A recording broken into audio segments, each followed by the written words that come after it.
Shalom sahabat Petra dimanapun berada. Kita kembali berjumpa dalam edisi Embun Pagi hari ini di tanggal 26 September 2022.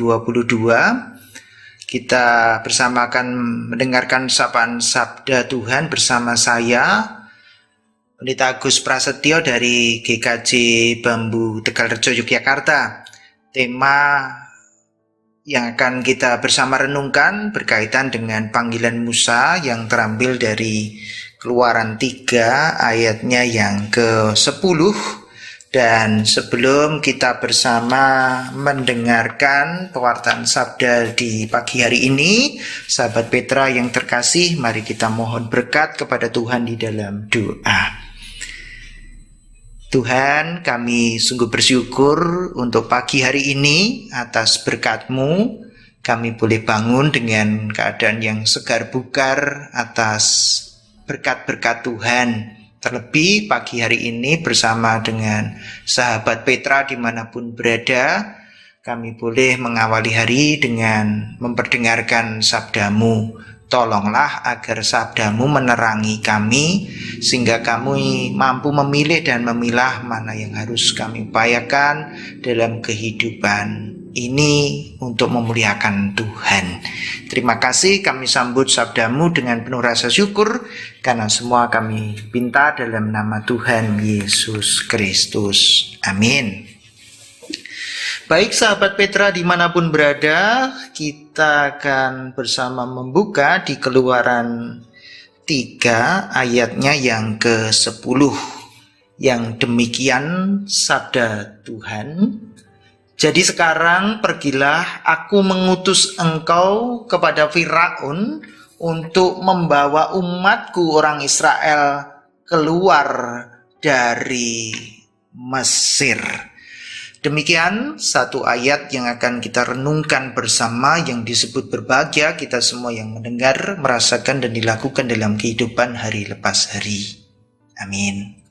Bagaimana kabarnya semua sahabat Petra? Kiranya dalam kebaikan dan kemurahan Tuhan, ya. Semua semangat, sehat, diberkati Tuhan. Baik, sahabat Petra yang terkasih, kalau kita menyoal tentang panggilan atau perutusan yang datangnya dari Tuhan, itu ya ada banyak respon sih yang saya temui begitu ya, ketika ya ada timbalan majelis, timbalan bidang atau komisi atau pelayan-pelayan yang lain lah. Kadangkala itu tidak serta-merta diterima dengan penuh ucapan syukur ya. Kadangkala masih menggunakan banyak alasan, bahkan Joyo Indo begitu dalam bahasa Jawanya ya. Artinya bagaimana menghindar begitu, yang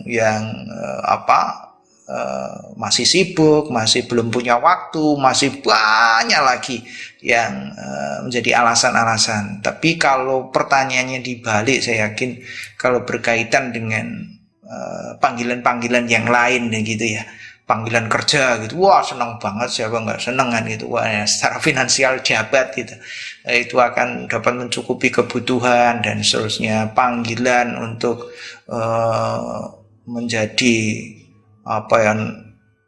orang yang dipercaya untuk mengisi acara gitu ya, senang saja kan gitu.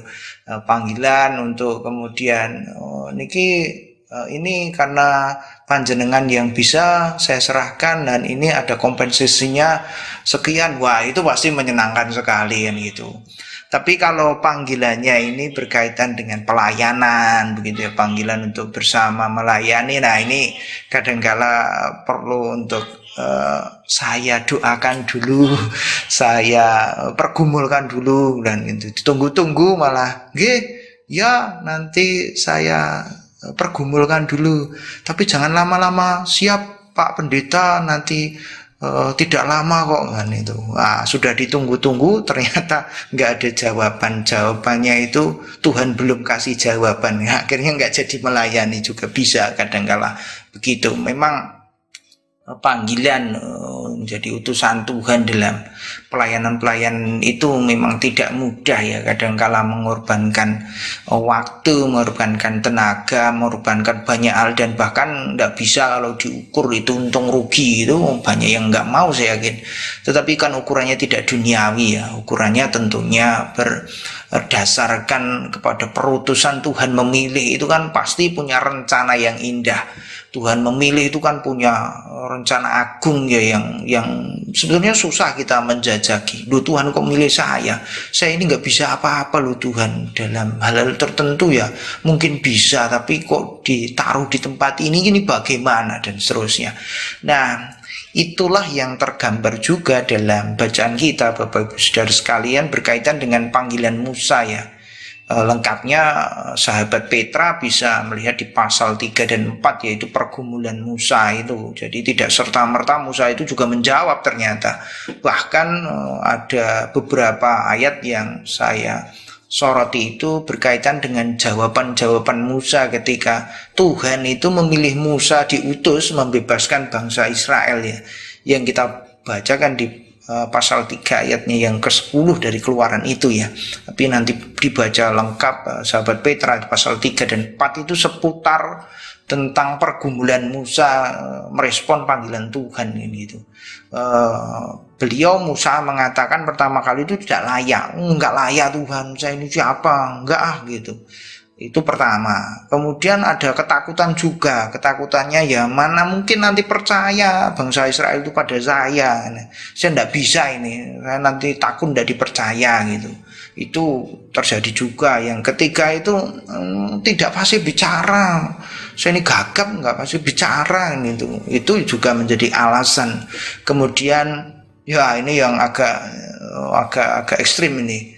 Bukan saya Tuhan, pilih yang lain saja itu. Ini seringkali jadi gojekan di pelayanan-pelayanan ya. Tuhan ini aku, utuslah dia. Jadi bukan utuslah aku, bukan, tapi utuslah dia. Jadi orang lain yang diminta atas dia tidak mau begitu. Itu realita-realita yang juga terjadi, dan Musa pun mengalami ini. Dan menurut saya ya kewajaran-kewajaran saja sih sebagai manusia ya, bergumul ya, tentunya akan ada konsekuensi yang tidak mudah gitu. Tapi melalui bacaan ini kita belajar sebetulnya Tuhan memilih itu apakah Tuhan kemudian sembarangan ya. Sebetulnya kan tidak, melalui gerejanya, melalui organisasi, melalui apapun panggilan Tuhan untuk meneruskan cinta kasihnya itu pasti ya nggak salah. Tuhan pasti punya rencana ya, begitu ya, perlu untuk kita pahami bersama.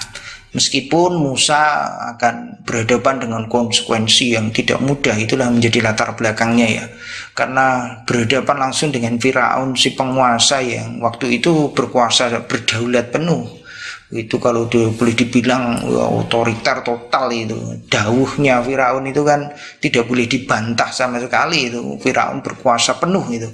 Sehingga kalau membawa bangsa Israel yang sudah tertindas lama untuk keluar dari Mesir itu kan enggak mudah itu.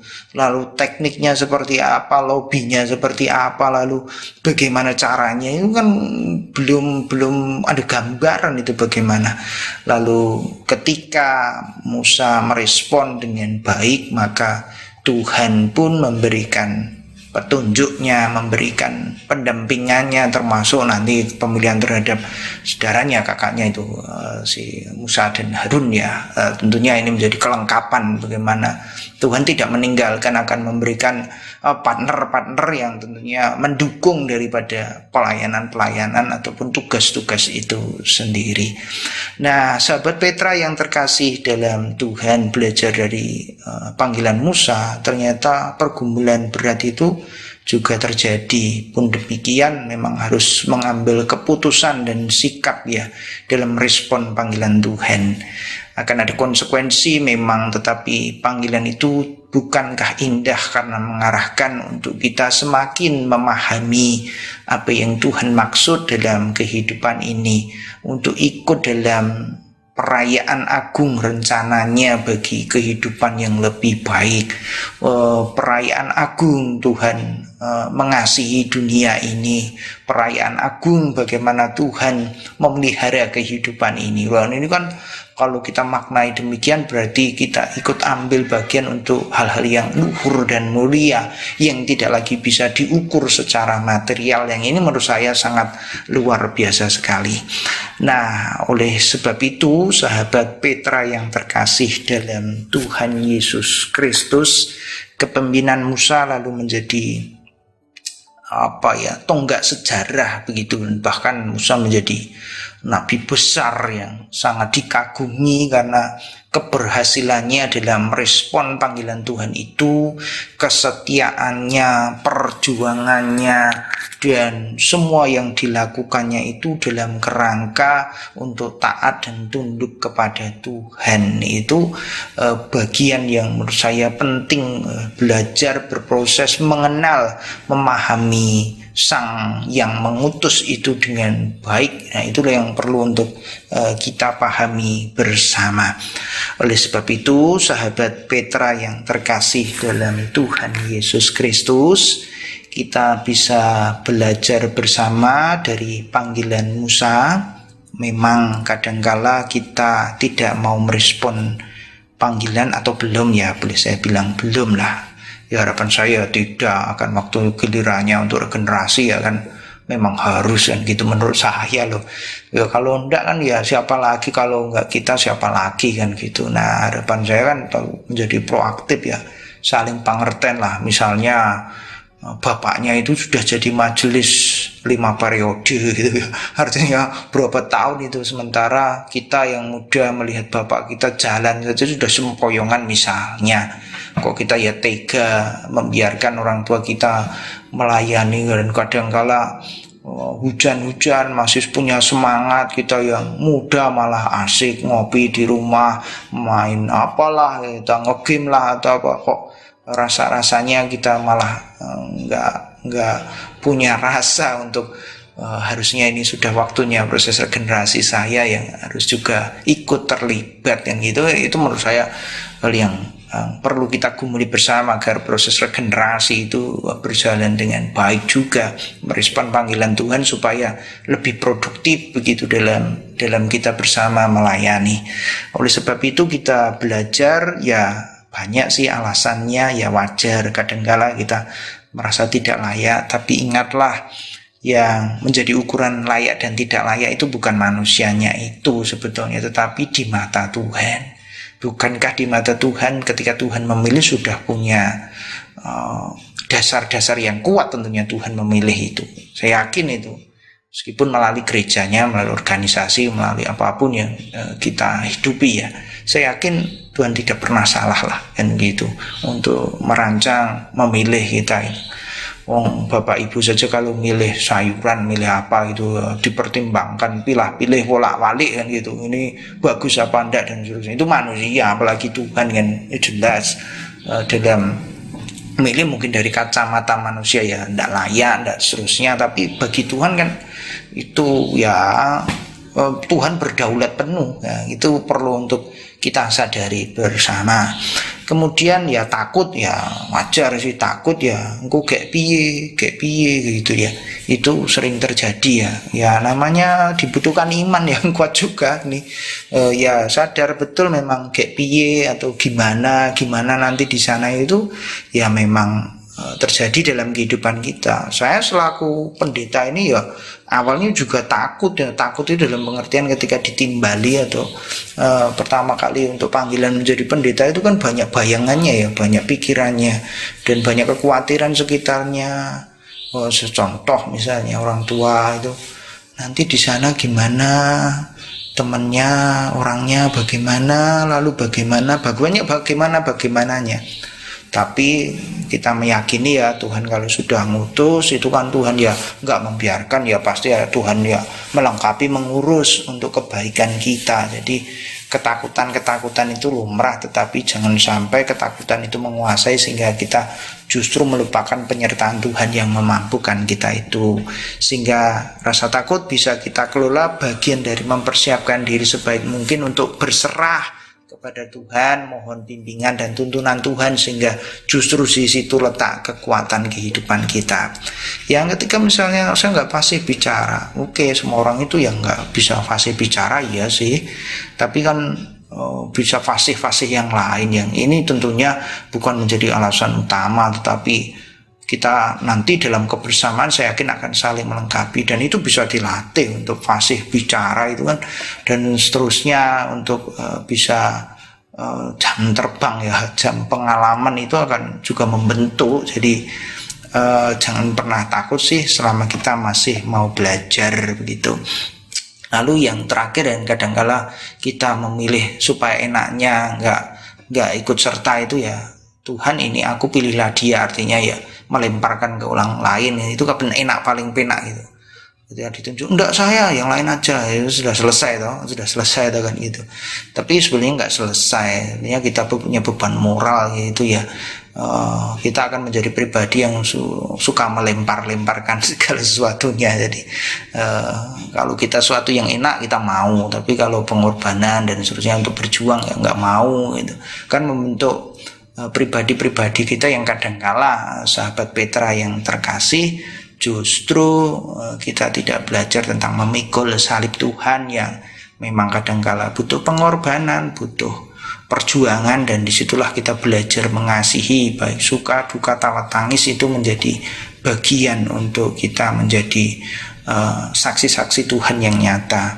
Jadi selama itu dipercayakan pada kita ya, kita coba untuk berjuang sebaik mungkin memikul salib Tuhan itu, panggilan Tuhan itu dalam kehidupan kita.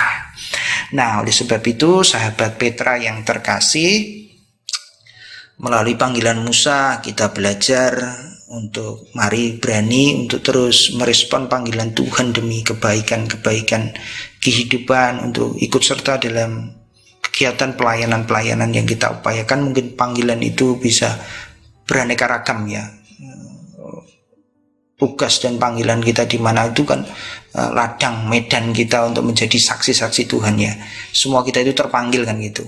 Kan jelas ayatnya, dudu kowe kang milih aku, nanging aku kang milih, bukan kamu, bukan kamu yang memilih aku, akulah yang memilih kamu. Itu di Yohanes itu jelas.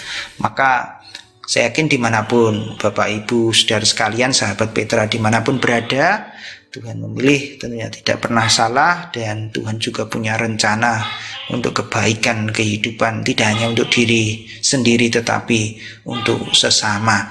Tuhan kalau sudah mengutus, yakinlah Tuhan juga mengurus kehidupan kita, dan Tuhan tidak menegakkan, menolong kita, melengkapi kehidupan kita. Selamat merespon panggilan Tuhan. Tuhan menolong dan memberkati sahabat Petra semuanya. Shalom, terima kasih.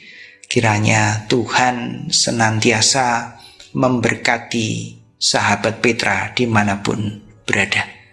Salam sehat, semangat, Tuhan beserta kita semua. Amin.